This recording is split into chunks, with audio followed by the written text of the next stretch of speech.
అప్పుల బాధలు వెంటాడుతున్నాయా? అయితే 6 JVR వారి జాతిరత్నాలు ధరించండి. వెల్కమ్ బ్యాక్ టు మనం టీవీ.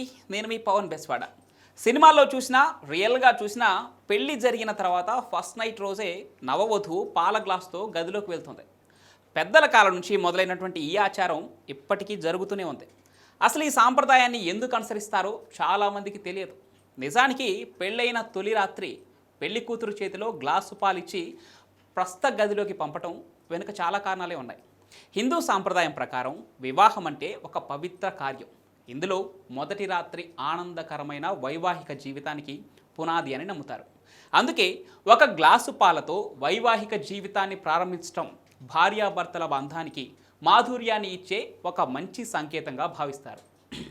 అంతేకాకుండా ఆ పాలలో వేసే కుంకుమ పువ్వు శృంగారకాంక్షను పెంచడంతో పాటు మానసిక స్థితిని ఆందోళనను కూడా తగ్గిస్తుంది. కొత్తగా పెళ్ళైన జంటలు మానసికంగాను ఇటు శారీరకంగాను ఒత్తిడికి గురవుతారు. ఈ ఒత్తిడి నుంచి బయటపడేందుకు కుంకుమ పువ్వు కలిపిన పాలు బాగా ఉపయోగపడతాయి. ఇన్ని ప్రయోజనాలు ఉన్నాయి కాబట్టే శోభనం రాత్రి నవవధువును పాల గ్లాస్తో పంపిస్తారు.